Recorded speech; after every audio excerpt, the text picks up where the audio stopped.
విజయవాడ ఉత్సవాల గురించి మీ అందరికీ ఆల్రెడీగా మీడియా వారికి చాలా వరకు తెలిసి ఉంటుంది. ఎందుకంటే దీని గురించి పుస్తకం కూడా ఆవిష్కరించడం జరిగింది. మరి ఇది ఏంటంటే మనకి గతంలో అంగరంగ వైభవంగా ఉండే ఆంధ్ర రాష్ట్రం చాలా ఇబ్బంది పడి నానా ఇబ్బంది పడటం జరిగింది.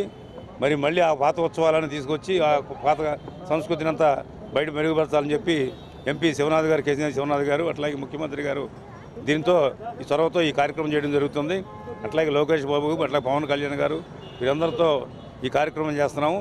ఈ 11 రోజుల కార్యక్రమం అంగరంగ వైభవంగా విజయవాడ జవహర్ ఆటో నగర్ని ఎట్లయితే పుష్కరాలకు మనం చేస్తామో అదేవిధంగా చేయాలనే ఉద్దేశంతో మహర్దశి మళ్ళీ విజయవాడకి మళ్ళీ మహర్దశి పట్టేట్టు అమరావతి రాజధానికి కూడా శుభం జరిగేటట్టుగా ప్రజలందరూ ఆకాశించి కోరుకోవాలని, ఈ కార్యక్రమం జయప్రదం చేయాలని, ముఖ్యంగా మరి మా స్థానికంగా మా ఎంపీ ఎమ్మెల్యేలు గద్దె రామ్మోహన్ గారు కానీ వీళ్ళందరూ మాకు ఎంతో అంటే మా ఆటో నగర్లో వాళ్ళ ట్రాఫిక్ ప్రాబ్లం చాలా ఎక్కువగా ఉన్నా కూడా షార్ట్అవుట్ చేసి ఆటో నగర్లో కొత్త రోడ్లు 3 రోడ్లు డిజైన్ చేయడం జరిగింది. ఇక్కడి నుంచి బయటికి వెళ్ళడానికి యాక్చువల్గా చెప్పాలంటే ఆయన కాన్స్టెన్సీ కాకపోయినా విజయవాడ రూరల్, విజయవాడ ఆటో నగర్ రోజు మీద ఉన్న అమితమైన ప్రేమ. ఎందుకంటే ఇక్కడ 1,00,000 మంది కార్మికులు బతుకుతారు.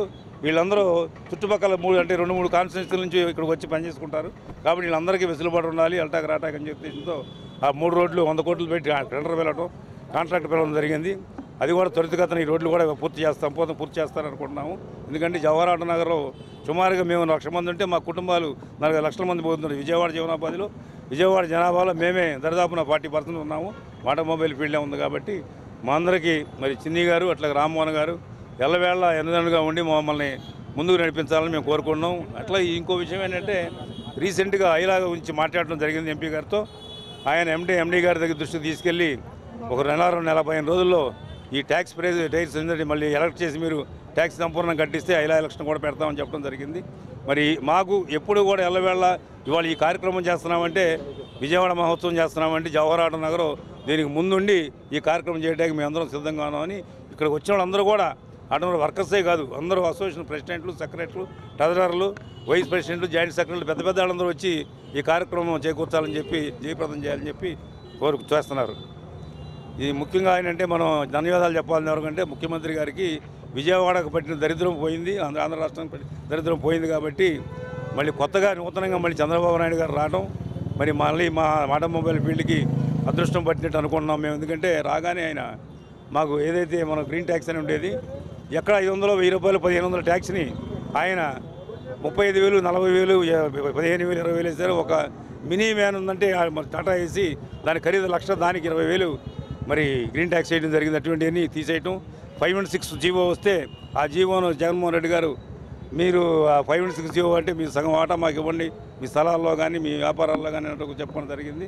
అదేవిధంగా దానికి 15% మళ్ళీ మీరు మార్చుకుంటే ల్యాండ్ చేంజ్ ఆఫ్ యూజింగ్ అని చెప్పి దాన్ని మార్చుకుంటా దానికి 15% కూడా జరిగితే అంటే ₹1,00,000 మా ఆస్తి ఉంటే ₹1,00,000 65 పైసలు ప్రభుత్వం అడిగే పరిస్థితికి వచ్చిందంటే మేము ఆస్తులు కొనుక్కొని ముందు ఏమాలనే పరిస్థితిలో అగమయ గోచరంలో ఉంటే పాదయాత్రలో వచ్చినప్పుడు లోకేష్ గారు ఆ రోజు మా అందరికీ మాట ఇచ్చారు. ఆ మాట ప్రకారం 560 తీసేయటం మా అందరికీ చాలా సంతోషంగా ఆనందంగా ఉంది. అంటే మేము ఎందుకు చెప్తున్నాం, నేను దానంగా ఆటో నగర పట్టిన దరిద్రం పోయి మంచి డెవలప్మెంట్లోకి వచ్చాం కాబట్టి ఇవన్నీ చెప్పడం జరుగుతుంది. శంకర్ దుర్గా ప్రసాద్, ఇండస్ట్రియల్ ఏరియా చైర్మన్ని, డైలా చైర్మన్ నేను.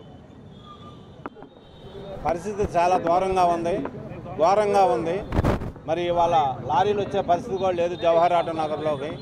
మరి అదేవిధంగా కేసినేని శివనాథ్ సిన్ని గారు కానీ, గద్దె రామ్మోహన్ రావు కానీ వారి ఆధ్వర్యంలో ఆటో నగర్కి లారీలు రాకపోతే చాలా ఇబ్బందులుగా ఉంటుంది. ఏదో రంగా లారీలు నడిపించాలనే దాని మీద అవుటర్ రోడ్ల నుంచి కూడా లారీలు నడిపే పరిస్థితి తీసుకొస్తున్నారు. మరి వాళ్ళు ఉన్న పరిస్థితిని బట్టి కూడా విజయవాడలో ఏనాడు ఎనని అదేవిధంగా కూడా రేపు మనకి రాబోయే రోజుల్లో నవరాత్రి కార్యక్రమంలో కూడా మైసూరు కాడికి ఎక్కువగా కూడా చేయాలని కూడా సిన్ని గారు కానీ గవర్నమెంట్ కానీ ఇవన్నీ కూడా మనకి ఇవన్నీ కూడా చాలా పగటిబందిగా చేస్తున్నారు సిన్ని గారి ఆధ్వర్యంలో కానీ. మరి వీళ్ళందరూ కూడా ఇవాళ ఈ కార్యక్రమం కూడా సిన్ని గారే పెట్టమంటే సరిపోయింది. ఈ కార్యక్రమంలో కూడా ఆటో నగర్లో వాళ్ళందరూ కలిసి ఒక తాటికి వచ్చేసి సిన్ని గారి ఆధ్వర్యంలో కూడా జరగాలని కూడా మాకు మెసేజీలు వచ్చినాయి. మరి అదేవిధంగా కూడా ఇవాళ ఆటో నగర్లో పార్టీకి అతీతంగా కాకుండా మనం అందరం కూడా రేపు నవరాత్రులకి అతీతంగానే అందరం కూడా పనిచేయాలని కూడా కోరుకుంటున్నాము. మరి అదేవిధంగా కూడా రేపు రాబోయే రోజుల్లో కూడా మనకి ఎక్కడా కూడా ఇబ్బంది లేకుండా ఎక్కడన్నా ప్లేసులు ఉంటే అక్కడ అమ్మవారి బొమ్మ పెట్టుకోమని చేసుకోవడం జరుగుతుంది.